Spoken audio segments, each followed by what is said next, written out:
আল্লাহ পাক রব্বুল আলামিন ইরশাদ করেন, সুবহানাল্লাযী, পবিত্র ওই সত্তা, মহান রব্বে কারীম, আসরা বিআবদিহি, যিনি তার বান্দাকে রাতের বেলা ভ্রমণ করিয়েছিলেন, লাইলান মিনাল মাসজিদিল হারামি ইলাল মাসজিদিল আকসা, মসজিদুল হারাম অর্থাৎ বাইতুল্লাহ কাবা শরীফ থেকে মসজিদুল আকসা বাইতুল মাকদিস পর্যন্ত, আল্লাযী বারাকনা হাওলাহু, এটা এমন মসজিদুল আকসা বাইতুল মাকদিস যার চতুর্পাশকে আমি বরকতময় করেছি। এই বিবরণ আল্লাহ দিয়ে বলতেছেন, কেন আমি তা ঘটাইলাম, লিনুরিয়াহু মিন আয়াতিনা, যাতে করে আমি আমার বন্ধু রাসূলকে আমার নিদর্শনগুলো দেখাইতে পারি। আলহামদুলিল্লাহ, আল্লাহ পাক রব্বুল ইজ্জত আল জালালের দরবারে অসংখ্য গণিত শুকর ও সুজুদ, যে মহান রব্বে কারীম আমাদেরকে দয়া করে, মায়া করে, মেহেরবানি করে তার পবিত্র হুকুম জুমার সালাত আদায়ের লক্ষ্যে আগে আগে মসজিদে আসার বসার তৌফিক দিয়েছেন। সেই মহান রব্বে কায়নাতের দুয়ারে হৃদয়ের গহীন থেকে কালিমাতুশ শুকর আদায় করি। সকলেই জোরে সরে বলি আলহামদুলিল্লাহ। আল্লাহ পাকের বহুত বড় ফজল ও করম, মেহেরবান মালিক আল্লাহ আমাদের জন্য নির্বাচন করেছেন এমন এক নবীকে, যেই নবী মুহাম্মদ সাল্লাল্লাহু আলাইহি ওয়াসাল্লাম সর্বশেষ এবং সর্বশ্রেষ্ঠ রাসূল হিসেবে আল্লাহ ঘোষণা করেছেন, এবং আমাদেরকে আমাদের নবী হযরত মুহাম্মদ সাল্লাল্লাহু আলাইহি ওয়াসাল্লামের উম্মত বানিয়ে আমাদেরকে শ্রেষ্ঠত্ব দান করেছেন সমস্ত নবীদের উম্মতের উপরে, সমস্ত মানুষের উপরে। তো পেয়ারা নবী সাল্লাল্লাহু আলাইহি ওয়াসাল্লামকে আল্লাহ তাআলা যত নিয়ামত দিয়েছেন, যত ফজিলতে বৈশিষ্ট্যমণ্ডিত করেছেন, তার মধ্য থেকে অন্যতম এক ফজিলত হলো নবীজিকে আল্লাহ তাআলা মেরাজের মতো এক মহিমান্বিত, ফজিলতপূর্ণ এবং বৈশিষ্ট্যময় শ্রেষ্ঠত্ব দান করেছিলেন, যেই শ্রেষ্ঠত্ব আল্লাহ তাআলা আমাদের নবী হযরত মুহাম্মদ সাল্লাল্লাহু আলাইহি ওয়াসাল্লাম ছাড়া আর কোনো নবীকে দেন নাই। এটা হলো সেই মেরাজের মাস, অর্থাৎ রজব মাস। এই রজব মাসে পেয়ারা নবী সাল্লাল্লাহু আলাইহি ওয়াসাল্লামের মেরাজ হয়েছিল, আল্লাহ তাআলার সাথে সরাসরি সাক্ষাৎ লাভ হয়েছিল, দর্শন লাভ হয়েছিল এই রজব মাসে। কিন্তু এতটুকু নিশ্চিত এবং এতটুকুর ব্যাপারে সকলে একমত যে মেরাজের যেই সফর নবীজির, এটাই রজব মাসে হয়েছিল। কিন্তু ইখতিলাফ এবং মতানৈক্য আছে যে কোন বৎসর নবীজির এই মেরাজ হয়েছিল। তো বিশুদ্ধ এবং সর্বাধিক আসাহ মত হলো, সর্বাধিক বিশুদ্ধ মত হলো, নবীজি সাল্লাল্লাহু আলাইহি ওয়াসাল্লাম মদিনা মুনাওয়ারায় হিজরত করার 1 থেকে 1.5 বছর পূর্বে নবীজি সাল্লাল্লাহু আলাইহি ওয়াসাল্লামের এই মেরাজের সফর হয়েছিল। এই মেরাজের সফর, এটা যেমন ভাবে আমাদের নবী সাল্লাল্লাহু আলাইহি ওয়াসাল্লামের শ্রেষ্ঠত্ব এবং মর্যাদার প্রতীক, যেভাবে পেয়ারা নবী সাল্লাল্লাহু আলাইহি ওয়াসাল্লামের এই মেরাজের বর্ণনার মাধ্যমে আমাদের বিভিন্ন রকমের নিদর্শনাবলী আল্লাহ পাক রব্বুল আলামিন জানিয়েছেন, ঠিক তদ্রূপ ভাবে এই মেরাজ এবং ইসরার যে ঘটনা, এটা আমাদের ঈমান এবং আকীদার সাথে সম্পৃক্ত। অর্থাৎ আমাদের এই বিশ্বাস এবং আকীদা ঈমানের অন্যতম এক অংশ যে প্রিয় নবী সাল্লাল্লাহু আলাইহি ওয়াসাল্লামের মেরাজ তথা রাসূল পাক সাল্লাল্লাহু আলাইহি ওয়াসাল্লামের সশরীরে আল্লাহ তাআলার সাথে সাক্ষাৎ হওয়া, এটা প্রমাণিত এবং সত্য, এতটুকু বিশ্বাস করে এটা আমাদের ঈমানের অংশ। এখন কথা হলো, এই মেরাজের যে বিষয়টা আছে, এই বিষয়টা আমাদের সামনে বিভিন্নভাবে উপস্থাপন হয়, বিভিন্নভাবে আমরা এই গল্প শুনেছি। তার মধ্যে যেটা হয়, অনেক সময় অনেক অসতর্কতার কারণে অনেক আলোচকের পক্ষ থেকে বিভিন্ন রকমের উদ্ভট কিছু বর্ণনা এসে যায়, যেগুলো আদৌ মেরাজের ঘটনার সাথে সম্পৃক্ত না। এর জন্য আজকে ইনশাআল্লাহ আমি আপনাদের সামনে মেরাজের বিশুদ্ধ রেওয়ায়াত, 2টা রেওয়ায়াত থেকে আমি তার মূল বর্ণনাটা আপনাদের সামনে পেশ করব, পূর্ণ ঘটনাটা। এক হলো সহিহুল বুখারীর দীর্ঘ একটা হাদিস এবং সহিহুল মুসলিমের দীর্ঘ 2টা হাদিসের মূল বর্ণনা আপনাদের সামনে পেশ করব, যেখানে মেরাজের এবং ইসরার পূর্ণ বিবরণ এসেছে। তার শুরুতে আল্লাহ পাক রব্বুল আলামিন সূরা বানী ইসরাঈলের মধ্যে এই মেরাজ এবং ইসরার ঘটনাকে উল্লেখ করেছেন এভাবে। আল্লাহ পাক রব্বুল আলামিন ইরশাদ করছেন, সুবহানাল্লাযী আসরা বিআবদিহি লাইলাম মিনাল মাসজিদিল হারাম ইলাল মাসজিদিল আকসা الذي باركنا حوله لنريه من آياتنا إنه هو السميع البصير। আল্লাহ পাক রব্বুল আলামিন ইরশাদ করেন, সুবহানাল্লাযী, পবিত্র ওই সত্তা, মহান রব্বে কারীম, আসরা বিআবদিহি, যিনি তার বান্দাকে রাতের বেলা ভ্রমণ করিয়েছিলেন, লাইলাম মিনাল মাসজিদিল হারামি ইলাল মাসজিদিল আকসা, মসজিদুল হারাম অর্থাৎ বাইতুল্লাহ কাবা শরীফ থেকে মসজিদুল আকসা বাইতুল মাকদিস পর্যন্ত। আল্লাহ বলেন, আল্লাযী বারাকনা হাওলাহু, এটা এমন মসজিদুল আকসা বাইতুল মাকদিস যার চতুর্পাশকে আমি বরকতময় করেছি। এই বিবরণ আল্লাহ দিয়ে বলতেছেন, কেন আমি তা ঘটাইলাম, লিনুরিয়াহু মিন আয়াতিনা, যাতে করে আমি আমার বন্ধু রাসূলকে আমার নিদর্শনগুলো দেখাইতে পারি। বলেন সুবহানাল্লাহ। এক রাত্রে আল্লাহ পাক রব্বুল আলামিন বাইতুল্লাহ অর্থাৎ কাবা শরীফ থেকে নবীজিকে বাইতুল মাকদিস পর্যন্ত আল্লাহ ভ্রমণ করিয়েছেন। এটা কত দূরের সফর!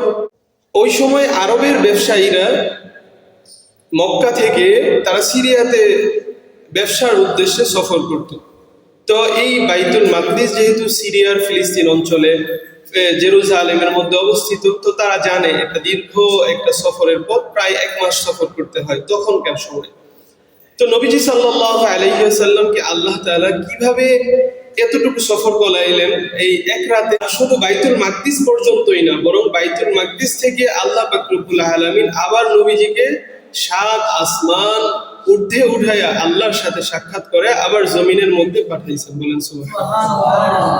এর পূর্ণ বিবরণ হাদিসে পাকের মধ্যে এভাবে আসছে।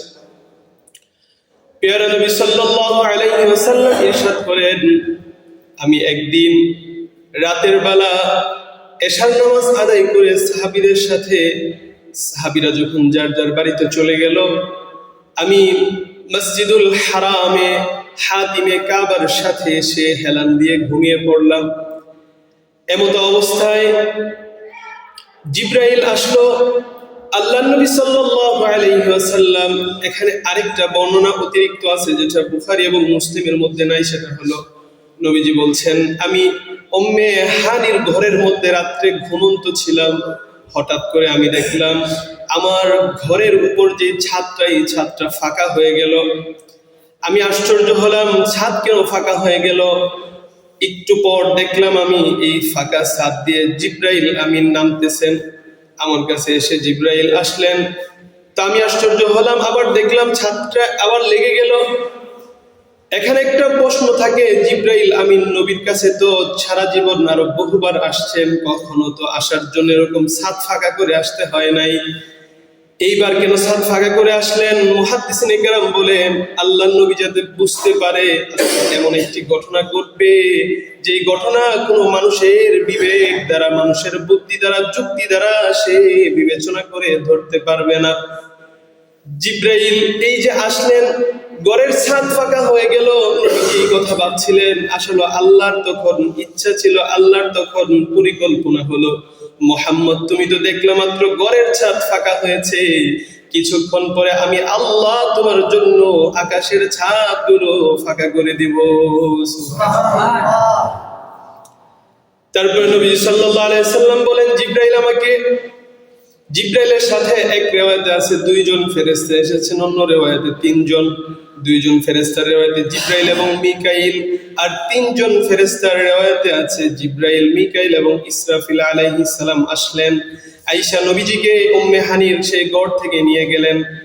উম্মে হানির ঘর থেকে নিয়ে হাতিমে কাবার কাছে নিয়ে আসলেন। নবীজি সেখানে আবার তন্দ্রাচ্ছন্ন হয়ে গেলেন। এমন অবস্থায় নবীজি বলেন, জিবরাইল একটা সোনার তস্তরি পাত্র নিয়ে আসলো, যে স্বর্ণের পাত্রটা ছিল হিকমত এবং ঈমান দ্বারা পরিপূর্ণ। বলে এই পাত্র দিয়ে জিবরাইল আমিন আবে জমজমের পানি নিয়ে আসলো। জমজম কূপের পানি আনলো, আনার পরে আমি মুহাম্মদের বুকটা জিব্রাইল চিরে ফেললো। এটাকে বলা হয় শব্দে সদর, বক্ষ বিদরণ। নবী সাল্লাল্লাহু আলাইহি ওয়াসাল্লামের সারা জীবনে এরকম 4 বার বক্ষকে বিদীর্ণ করা হয়। তো নবীজি বলছেন, আমার বক্ষটা চিরে ফেলার পরে ভিতর থেকে আমার কলবটা বের করে সেই ঈমান এবং হিকমতে পরিপূর্ণ স্বর্ণের দস্তুরি দিয়ে যে আবে জমজমের পানি আনছেন, সেই পানি দ্বারা আমার হৃদয়টা শোধন করলো, ধৌত করলো। তারপরে সেই ঈমান এবং হিকমত সহ আমার অন্তরটা ভিতরে ঢুকিয়ে দিল। হযরত আনাস ইবনে মালিক রাদিয়াল্লাহু তাআলা আনহু, যিনি নবীজির 10 বছর খেদমত করেছিলেন, তিনি বলেন, আমি নবীজির সিনার মাঝখানে এরকম একটা চিকন ফাটা এবং চিরল ফাটা আমি দেখতে পেয়েছিলাম, যেটা প্রমাণ বহন করে নবীজিকে যে 4 বার বক্ষ বিদীর্ণ করেছিল এর উপরে।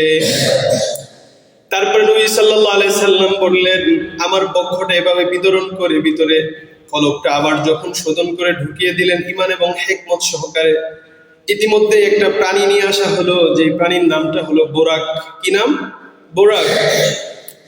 নবীজি বলেন, এই পানি কিরকম ছিল? দেখতে সাদা ছিল, শুভ্র রঙের ছিল। সেটা ছিল খচ্চরের থেকে একটু ছোট, গাদার চেয়ে একটু বড়, মধ্য আকৃতির এরকম একটা প্রাণী আনার পরে আমাকে বলল যে আরোহণ করতে। কিন্তু যে বোরাকটা, এই প্রাণীটা খুব নাড়াচাড়া করতেছিল, উদ্যত আচরণ করতেছিল, হাদিসের শব্দ। তো জিব্রাইল বলল, হে বোরাক, তুমি কার সামনে এরকম উদ্যত আচরণ করতেছো? তুমি কি জানো আজকে কাকে তুমি তোমার পিঠে আরোহণ করাবে? তুমি শোনো, এই হলো মুহাম্মদ সাল্লাল্লাহু আলাইহি ওয়াসাল্লাম।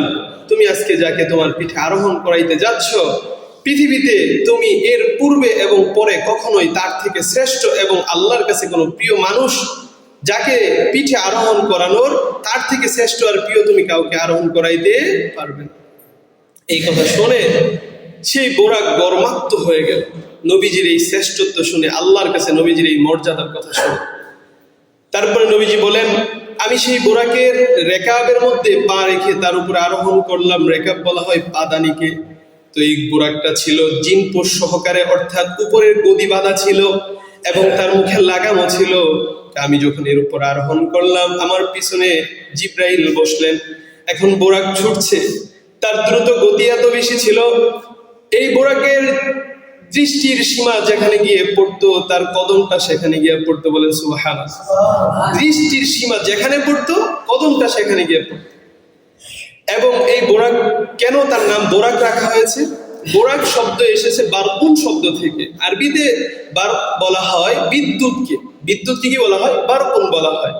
এই বিদ্যুতের যে চমক এবং গতি, এই গতি সম্পন্ন এই বোরাক পানিটা হওয়ার কারণে এই প্রাণীর নাম রাখা হয়েছে বোরাক। এই বিদ্যুৎ গতিতে এই বোরাক ছুটতো। তো নবীজি সাল্লাল্লাহু আলাইহি সাল্লামকে নিয়ে বোরাক ছুটছে, বাইতুল মাকদিসে এসে উপস্থিত হয়েছে মুহূর্তের মধ্যে। এমত অবস্থায় নবীজি বলেন, জিব্রাইল এই প্রাণীর যে লাগাম ছিল, রশিটা ছিল একটা পাথরকে ছিদ্র করে, একটা ছিদ্র করা পাথর, এর মধ্যে এটাকে বাঁধলো। এটা এমন এক ছিদ্র করা পাথর, যেই পাথরের মধ্যে সমস্ত নবীরা আগে যখনই এই বাইতুল মাকদিসের মধ্যে আসতো সফর করে, তখনই এই সমস্ত নবীরা তাদের সেই প্রাণীকে এই পাথরের মধ্যে বাঁধতো। তো নবীজির পানিটাও সেখানে বাঁধা হলো। নবীজি বলেন, আমি মসজিদে ঢুকলাম, ঢুকে সর্বপ্রথম মুসা আলাইহিস সালামের সাথে দেখা হয়। দেখলাম তিনি দাঁড়িয়ে নামাজ পড়তেছেন। উনি বড় হালকা মানুষ ছিল, কিন্তু শরীরটা বড় বড় ছিল অনেক। ওনার শরীরের রং ছিল বাদামি কালার, চুলগুলো ছিল কোঁকড়ানো। আবার দেখলাম ঈসা আলাইহিস সালামকে। ঈসা আলাইহিস সালাম ছিলেন খুব বিশাল দেহের অধিকারী। ওনার শরীরের রং ছিল সাদা এবং লালের মধ্যে মিশ্রিত। ওনার চুলগুলো ছিল অনেক সরু সোজা এবং খুব চাকচিক্যময় ছিল। আমি ইব্রাহিম আলাইহিস সালামকে দেখলাম, তিনিও নামাজ পড়তেছেন, কিন্তু ওনার শরীরের পূর্ণ গঠন আমি মুহাম্মদ সাল্লাল্লাহু আলাইহি ওয়াসাল্লামের সাথে বেশি সামঞ্জস্যপূর্ণ। কেন? কারণ নবীজি সাল্লাল্লাহু আলাইহি সাল্লাম ছিলেন ইব্রাহিম আলাইহিস সালামের বংশের। ইব্রাহিম আলাইহিস সালামের বংশের ছিল। এর জন্য নবীজি বললেন যে আমার শরীরের সামঞ্জস্য অধিকাংশ ইব্রাহিম আলাইহিস সালামের দেহের সাথে ছিল। তারপর নবী সাল্লাল্লাহু আলাইহি সাল্লাম দেখলেন পূর্ণ মসজিদটা নবীদের জামাতে পূর্ণ। মসজিদের মধ্যে কোথাও তিল ধারণের জায়গা নাই। সমস্ত নবী হযরত আদম আলাইহিস সালাম থেকে নিয়ে ঈসা আলাইহিস সালাম পর্যন্ত সমস্ত নবী এই মসজিদে উপস্থিত, মসজিদুল আকসার মধ্যে। তো এমত অবস্থায় নবীজি দেখলেন একটা মাত্র জায়নামাজ খালি। কয়টা? একটা মাত্র জায়নামাজ খালি, আর সমস্ত জায়নামাজ গুলো পূর্ণ, সমস্ত নামাজের জায়গাগুলো পূর্ণ। নবীরা দাঁড়িয়ে আছেন, অপেক্ষা করছেন। এমত অবস্থায় হযরত জিবরাইল আমিন নবীজিকে বলছেন, আপনার স্থান গ্রহণ করুন। সেটা ছিল ইমামের জায়নামাজ, যেখানে নবীজি দাঁড়িয়ে নামাজ পড়াইবেন। সুবহানাল্লাহ। তো নবীজিকে জিবরাইল সামনে দাঁড় করিয়ে দিলেন। নবীজি এখন সমস্ত নবীদেরকে নিয়ে ইমামতি করলেন, আর সমস্ত নবীরা ছিল আমাদের নবীর মুক্তাদি এবং মুসল্লি। এর জন্য আমাদের নবীকে বলা হয় ইমামুল আম্বিয়া, সমস্ত নবীদের ইমাম। নবীজি ওই মেরাজের রাত্রে সমস্ত নবীদেরকে সেখানে নামাজ পড়িয়েছিলেন। তো এই নামাজ পড়ানো শেষ, নবীজি এখন মসজিদ থেকে বের হলেন। বের হওয়ার পরে নবীজি বলছেন, আমার সামনে জিবরাইল দুইটা পেয়ালা নিয়ে আসছে। কয়টা পেয়ালা? দুইটা পেয়ালা। একটা পেয়ালার মধ্যে ছিল মধু, একটা পেয়ালার মধ্যে ছিল দুধ, আর একটা পেয়ালার মধ্যে ছিল শরাব। তো নবীজি বলেন, আমি জিবরাইলের হাত থেকে সেই দুধের পেয়ালাটাকে গ্রহণ করলাম। তখন জিবরাইল বলছেন, নবী, আপনি এবং আপনার উম্মত সঠিক সিদ্ধান্ত গ্রহণ করেছেন। যদি আপনি শরাবের পেয়ালা ধরতেন তাহলে আপনার সমস্ত উম্মত পথভ্রষ্ট হয়ে যেত। নাউজুবিল্লাহ। অথচ নবীজি কিন্তু শরাবের পেয়ালা ধরেন নাই, তারপরে উম্মত কিন্তু কি করে? ঠিকই শরাবের বোতল টানে, টানে না? আল্লাহ পাক এই উম্মতকে এই জঘন্যতম গুনাহ থেকে হেফাজত করেন। সকলে বলে আমিন। ইনশাআল্লাহ একটা সপ্তাহে এর উপরে আলোচনা হবে। তারপর নবী সাল্লাল্লাহু আলাইহি সাল্লাম এই এখান থেকে নিয়ে ঊর্ধ্ব জগতে এখন সফর শুরু করেছেন। নবীজি বাইতুল মাকদিস পর্যন্ত যে আসলেন রাতের বেলা সফর করে বাইতুল্লাহ থেকে, এটাকে বলা হয় ইসরা। কি বলা হয়? ইসরা। এটা শরীয়তের একটা পরিভাষা। এই সফরটাকে বলা হয় ইসরা। আর এই বাইতুল মাকদিস থেকে আল্লাহ পর্যন্ত নবীজি যে পৌঁছেছেন সেই সফরটাকে বলা হয় মেরাজ, অর্থাৎ ঊর্ধ্ব জগতে ভ্রমণ। তো নবীজি সাল্লাল্লাহু আলাইহি সাল্লাম এরপরে এই বোরাকের পিঠে আরোহণ করে এখন ঊর্ধ্ব জগতে আরোহণ শুরু করেছেন, ভ্রমণ শুরু করেছেন জিবরাইল সাথে। প্রথম আসমানে এসে উপস্থিত হলেন। জিবরাইল বললেন দরজা খোলার জন্য। এমত অবস্থায় দরজার দারোয়ান বলতেছে যে, আপনি কে? বললেন জিবরাইল। সাথে কে? মুহাম্মদ সাল্লাল্লাহু আলাইহি সাল্লাম। আবার প্রশ্ন করলো, আপনাকে কি প্রেরণ করা হয়েছে ওনার কাছে নিয়ে আসার জন্য? বলল, হ্যাঁ, আমাকে প্রেরণ করা হয়েছে। এখন প্রথম আসমানের দরজা খুলে গেল। সাথে সাথে ফেরেশতা নবীজিকে অভ্যর্থনা জানালেন, সালাম জানালেন। নবীজি গিয়ে দেখলেন একজন মানুষ বৃদ্ধ বসে আছে। এক পাশে অনেকগুলো রুহু, আরেক পাশে অনেকগুলো রুহু। এরকম ভাবে তিনি ডান পাশে যখন তাকান হাসেন, বাম পাশে তাকান কান্দেন। এই অবস্থা দেখে নবীজি বলছেন, জিবরাইল, এটা কি এমন কেন হচ্ছে? জিবরাইল বললেন, ইনি হলো হযরত আদম আলাইহিস সালাম। এই সমস্ত রূহগুলো তিনি দেখতেছেন ওনার কিয়ামত পর্যন্ত আনেওয়ালা সমস্ত তার সন্তানেরা। ডান দিকের যে সন্তানগুলো রূহগুলো আছে এরা হলো জান্নাতি, তাদেরকে দেখে তিনি আনন্দিত হন, খুশি হন। আর বাম দিকের যেই উম্মতগুলো আছে, বাম দিকের যেই রূহগুলো আছে এগুলো হলো জাহান্নামী। এদিকে তাকিয়ে তাকিয়ে তিনি ক্রন্দন করতে থাকেন। তারপরে নবীজি কে দেখে হযরত আদম আলাইহিস সালাম সালাম দিলেন, মারহাবা জানালেন এবং বললেন, হে আমার সন্তান, তোমার উপর শান্তি বর্ষিত হোক। হে মহান নবী, তোমার উপর শান্তি বর্ষিত হোক। সালাম মুসাফা করার পরে এখান থেকে আবার রওনা হলেন দ্বিতীয় আসমানের দিকে। দ্বিতীয় আসমানে গেলেন। যাওয়ার পরে একই রকম ভাবে জিবরাইল দরজা খুলতে বললে প্রহরী সেখান থেকে জিজ্ঞাসা করলো, আপনি কে, সাথে কে, এবং আপনাকে নিয়ে আসার জন্য কি বলা হয়েছে কিনা। এই তিনটা প্রশ্ন প্রত্যেকটা আসমানে করেছে। করার পরে দরজা খুলে গেল।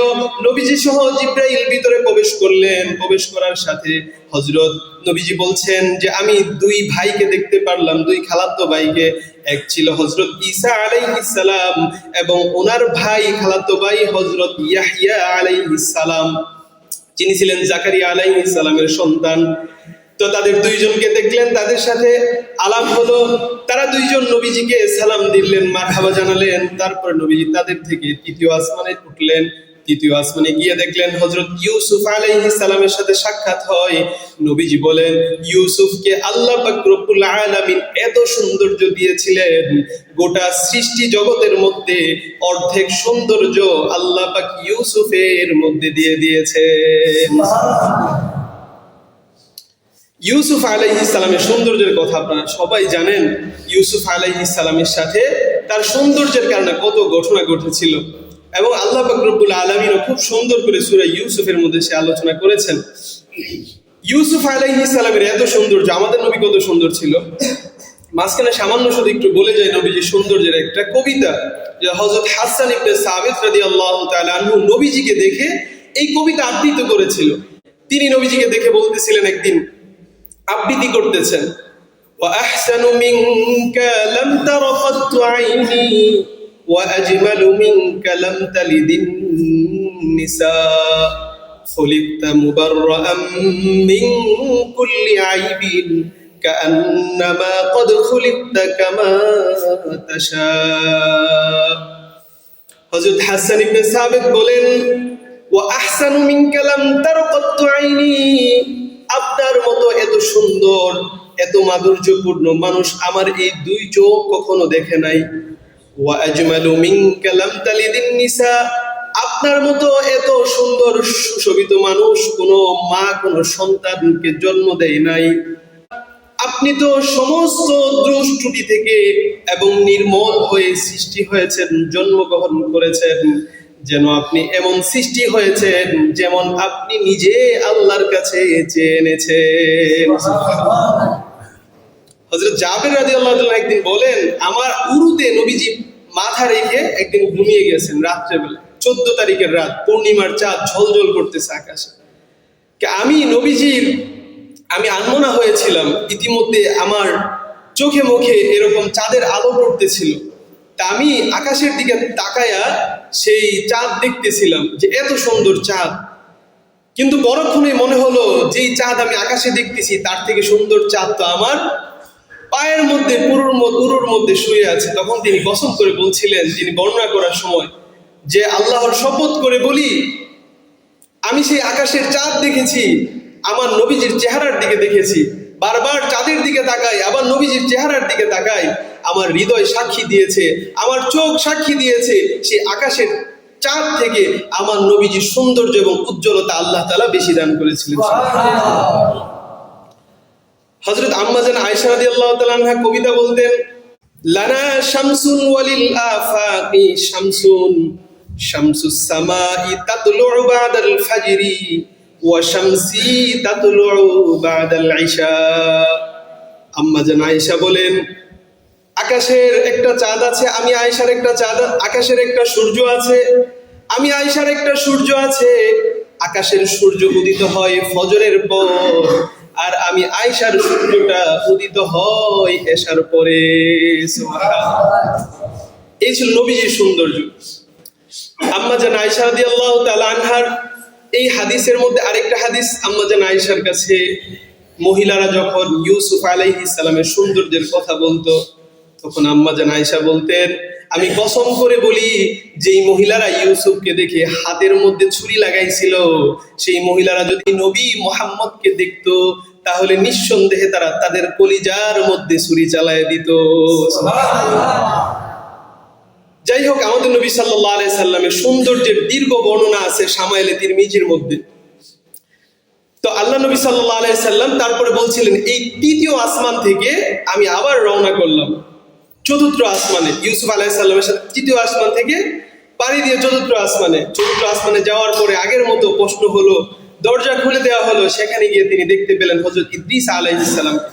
ইদ্রিস আলাইহিস সালামের সাথে মোলাকাত হলো, তিনি মারহাবা জানালেন, সালাম জানালেন। তারপরে নবীজি চলে গেলেন পঞ্চম আসমানে হযরত হারুন আলাইহিস সালামের সাথে সাক্ষাৎ হয়। সেখান থেকে তিনি ষষ্ঠ আসমানে গেলেন, সেখানে হযরত মূসা আলাইহিস সালামের সাথে সাক্ষাৎ হয়। যখন মূসা আলাইহিস সালামের সাথে সাক্ষাৎ হয়ে চলে যাচ্ছেন, এমন সময় মূসা আলাইহিস সালাম কান্না করতেছে। জিবরাইল জিজ্ঞাসা করলেন, কেন কান্দেন? তিনি বলতেছেন, এই কথা বলে বলে কাঁদতেছে, এই যুবক আমার পরে দুনিয়াতে এসেছে, তার উম্মত হবে আমার থেকে বেশি, এবং তার উম্মত আমার থেকে বেশি জান্নাতে চলে যাবে। সুবহানাল্লাহ। সর্বশেষ হযরত ষষ্ঠ আসমানের মধ্যে নবী সাল্লাল্লাহু আলাইহি সাল্লাম হযরত ইব্রাহিম আলাইহিস সালামের সাথে সাক্ষাৎ হয়। সপ্তম আসমানের মধ্যে ইব্রাহিম আলাইহিস সালাম বাইতুল মামুরের মধ্যে একটা গাছের নিচে অবস্থান করছিলেন কিছু শিশুদেরকে নিয়ে, যিনি সেখানে কোরআন শিখাচ্ছিলেন শিশুদের। তো নবীজি সাল্লাল্লাহু আলাইহি সাল্লাম ইব্রাহিম আলাইহিস সালামের সাথে সাক্ষাৎ হয়। আর এই বাইতুল মামুর একটা মসজিদ, যেই মসজিদটা এমন যে যেখানে সব সময় ফেরেশতারা নামাজ পড়তে থাকে। প্রতিবার একসাথে 70,000 ফেরেশতা সেই মসজিদে নামাজ পড়ে, বলেন সুবহানাল্লাহ। এবং একবার যেই জামাতটা 70,000 ফেরেশতার যেই জামাতটা একবার সেই মসজিদে নামাজ পড়তে পারে, তারা কিয়ামত পর্যন্ত আর কখনো সিরিয়াল পাবে না সেখানে নামাজে ঢোকার জন্য। সুবহানাল্লাহ। তাহলে কত বেশি ফেরেশতা আল্লাহ সৃষ্টি করেছেন। তারপরে নবীজিকে নিয়ে সিদরাতুল মুনতাহা পাড়ি দিয়ে আল্লাহর সাথে সাক্ষাৎ। দীর্ঘ সেখানে আরেকটা আলোচনা আছে, সূরা নাজমের মধ্যে আল্লাহ তাআলা সেই আলোচনা করেছেন। ইনশাআল্লাহ আগামী সপ্তাহে আপনাদের বাকি আলোচনাটুকু আমি করব। আল্লাহ পাক রব্বুল আলামিন এই মেরাজ এবং ইসরার মূল যে মেসেজটা, সেটা হলো আল্লাহ পাকের বিশাল যে কুদরত আল্লাহ সৃষ্টি করেছেন, নবীজিকে দেখাইছেন এবং আমাদের নবীজিকে যে শ্রেষ্ঠত্ব দিয়েছেন আল্লাহর সাথে সাক্ষাৎ করিয়ে, সেই ইয়াকিন এবং আকীদা ঈমান আমাদের সাথে যেন বিজড়িত থাকে। এবং তার মূল যে ঘটনাটা সেটা যেন আমরা সহিহ হাদিসের আলোকে এবং কোরআন এবং হাদিসের মধ্যে যতটুকু আছে ততটুকু জানতে পারি, এবং সহিভাবে, কোনো বিচ্ছিন্ন রেওয়ায়াত না, কোনো উদ্ভট বর্ণনা না, যেগুলো আসলে হাদিসের সাথে নাই। বিভিন্ন বই পুস্তকের মধ্যে এই জাল বর্ণনা, মিথ্যা বানোয়ার কিছু বর্ণনা, কাল্পনিক কিছু বর্ণনা থাকে, সেগুলো থেকে যেন আমরা মাহফুজ হতে পারি। আল্লাহ পাক আমাদেরকে তৌফিক দান করেন, সকলে বলে আমিন।